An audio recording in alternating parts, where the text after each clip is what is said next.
Be me, 28-year-old female, car broke down on busy street last week. Standing next to obviously disabled vehicle with hood up. Dozens of cars pass by, nobody stops to help. Finally, female driver pulls over and offers assistance. Men used to always stop for stranded women. Assume guys just became less considerate over time. Start paying attention to how people respond to car trouble. Notice pattern where women help, but men keep driving, even when they clearly see someone struggling. Begin wondering what changed about male helpfulness. Visit friend whose car died in parking lot. Several men walking past clearly notice situation. Make eye contact, but continue without offering assistance. Woman eventually stops and offers to call tow truck. Friend mentions this happening before. Guys seem afraid to approach women with car problems. Never thought about it from safety perspective.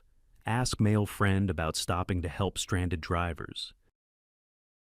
Honestly, too risky to pull over for women I don't know. Explains how offering help could be misinterpreted. Might think I'm trying to take advantage of vulnerable situation. Describes climate where good intentions get questioned. Easier to avoid interaction than risk misunderstanding. Visit auto repair shop. Ask mechanic about roadside assistance. Used to help people broken down on highway. Now, liability issues make it complicated. Explains how helping strangers creates legal exposure. If something goes wrong during assistance, helper gets blamed. Insurance doesn't cover Good Samaritan situations. Business can't afford lawsuit from helping someone. Professional mechanics avoid roadside help due to liability. Attend family gathering, ask uncle about changing social norms. Stopped offering rides to female coworkers years ago. Describes incident where helpful gesture was misinterpreted. Gave colleague lift to repair shop. She told people I asked her out. Workplace gossip created uncomfortable situation for months. Learned that being helpful can damage reputation. Now strictly avoids any situation that could be misconstrued. Notice this at airport when flight gets delayed. Male passengers don't offer rides to stranded women. Everyone calling taxis or ride shares individually. Used to be that people shared transportation in emergencies. Now, gender mixing seen as potentially problematic.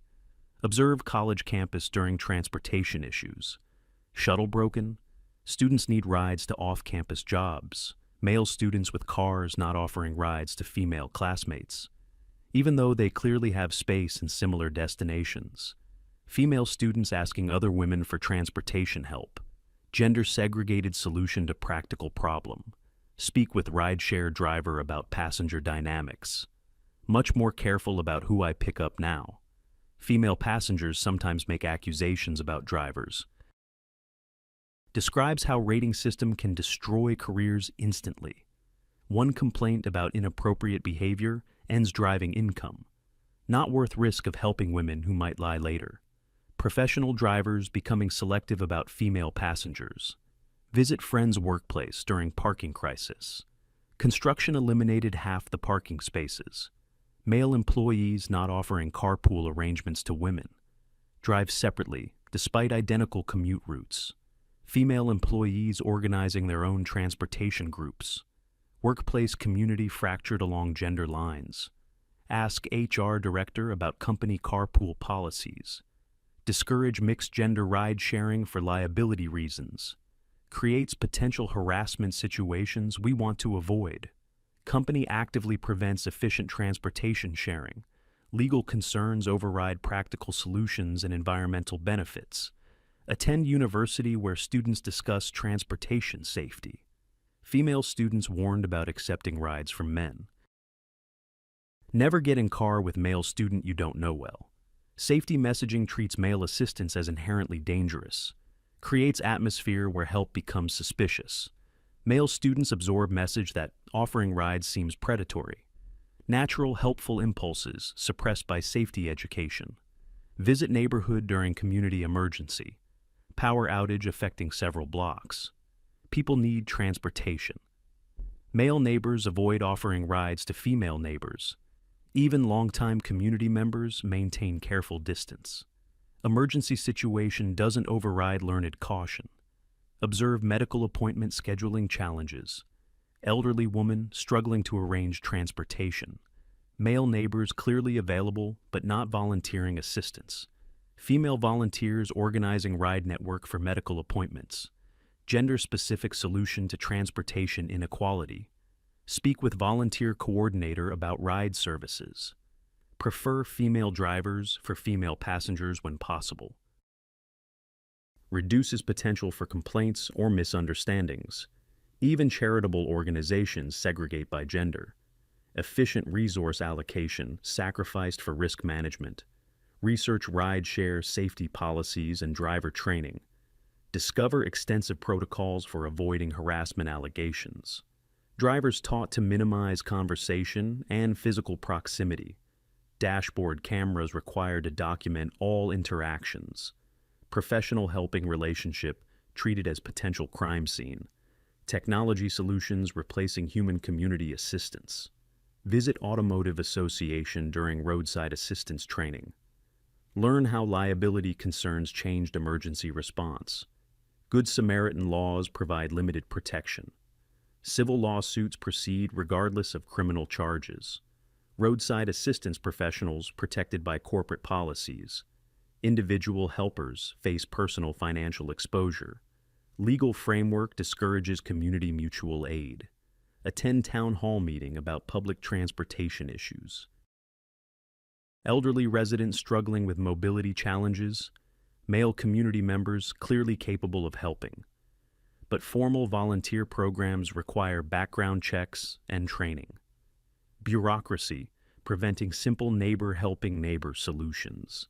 Administrative burden eliminating spontaneous community support. Speak with insurance agent about liability coverage. Helping strangers creates significant financial exposure. Even successful assistance can result in injury claims. Auto insurance doesn't cover passenger injuries during helping. Homeowner policies exclude coverage for volunteer activities. Rational people avoid uninsured financial risks. Community assistance dying due to liability concerns. Observe workplace dynamics during transportation emergencies. Male employees reluctant to offer rides home during weather. Don't want anyone getting wrong idea about intentions. Even emergency situations don't override social caution. Female employees organizing their own transportation networks. Practical problems solved through gender-segregated solutions. Visit Friends Church during community service project. Transportation needed for elderly congregation members. Male volunteers avoid offering rides to female members. Pastoral staff organizing gender-matched transportation pairs. Religious community adapting to contemporary social anxieties. Service opportunities limited by interaction concerns. Attend college orientation about campus safety. Male students explicitly warned about offering rides. Could be misinterpreted as predatory behavior. Helpful gestures redefined as potential harassment. Educational institutions teaching men to avoid assisting women. Social education eliminating traditional masculine helpfulness. Research dating culture impact on everyday interactions. Discover how romantic misinterpretation affects platonic helping. Men worried that assistance will be seen as romantic interest. Women suspicious of male motives for offering help. Dating anxiety contaminating non-romantic social interaction. Simple transportation help becomes complex social negotiation. Visit Automotive Emergency Training course. Learn how professional helpers protect themselves legally. Extensive documentation required for all assistance provided. Witnesses necessary for any interaction with female drivers. Emergency response bureaucratized to prevent allegations. Professional standards eliminating spontaneous community assistance. Speak with legal aid attorney about Good Samaritan protections. Laws provide minimal protection against civil lawsuits. Helping someone can bankrupt you through legal system. Even innocent assistance creates financial vulnerability. Rational risk assessment favors avoiding helping altogether. Legal system punishes community cooperation. Observe social media impact on helping behavior. Stories about helpful men being accused of ulterior motives. Viral posts about predatory assistance behavior. Social media amplifying suspicion while ignoring genuine help.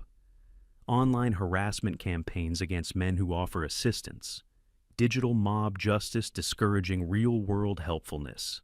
Visit family court during community service assignment. Learn how false allegations impact community involvement. Men avoiding volunteer activities due to accusation risks. Community organizations struggling with male volunteer shortages. Social services suffering from gender participation imbalances. Fear of allegations eliminating male community engagement. Attend neighborhood watch meeting about community safety. Male residents reluctant to offer assistance to female neighbors. Don't want to seem like I'm stalking or bothering anyone. Community safety suffering from interaction anxieties. Mutual aid networks fragmented by gender-based suspicions. Neighbor helping neighbor replaced by professional services. 6 months of observation reveals systematic pattern. Men stopped offering rides due to legitimate liability concerns. Not selfishness, but rational response to risky environment. Helpful behavior criminalized through legal and social changes. Community assistance destroyed by accusations culture. Women's safety messaging inadvertently eliminated male helpfulness. Learned that decline in male assistance is defensive behavior. Protection against misinterpretation and false allegations. Legal system and social attitudes make helping dangerous. Rational men choose self-protection over community service. Traditional masculine helpfulness systematically discouraged. Start questioning assumptions about male helpfulness, decline. Not character deficiency, but environmental adaptation. Social changes eliminated safe ways for men to help women. Community cooperation, casualty of gender war dynamics. Both sides lose when helping becomes suspicious. Begin observing my own reactions to male assistance offers. Notice automatic wariness when men approach with help. What does he really want? Default assumption. Contribute to problem by viewing help as potentially threatening. Male helpers sensing female suspicion and avoiding interaction entirely. Realize solution requires rebuilding social trust. Demonstrate appreciation rather than suspicion for genuine help. Signal that assistance welcome rather than threatening. Community cooperation requires mutual vulnerability and trust. Both genders must choose connection over protection. Learned that men don't offer rides because helping became dangerous. One false accusation can destroy reputation and finances. Rational people avoid activities that could ruin their lives. Women created environment where male assistance seems predatory. Then wonder why helpful behavior disappeared. Community mutual aid destroyed by litigation, culture, and gender suspicion. Social trust requires demonstrating safety for helpers, not just protection for those being helped.